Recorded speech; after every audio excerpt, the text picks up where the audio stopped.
Graad 4 langdeling. So ek het 934 gedeel deur 7. Ek volg 4 stappe.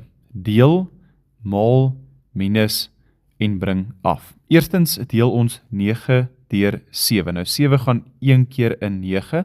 So ek het gedeel, nou maal ek. 1 maal 7 is 7. Ons minus, 9 minus 7 is 2 en ek bring my getal af 3.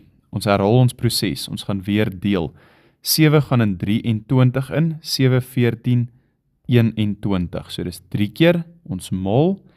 3 maal 7 is 21 en nou trek ons af. 23 minus 21, 3 minus 1 is 2, 2 minus 2 is net 0. Ons bring weer eens af 4.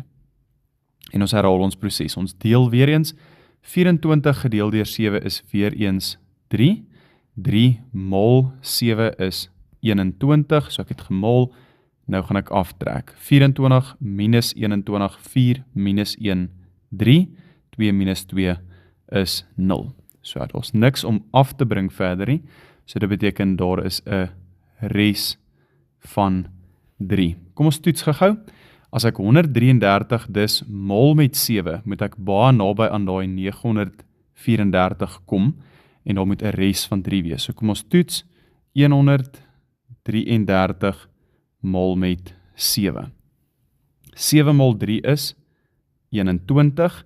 7 maal 3 is weer eens 21 plus daai 2 is dan 23.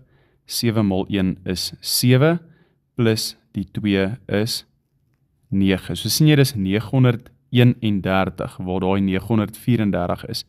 En dit sê vir my daai res van 3 is presies wat nog kort.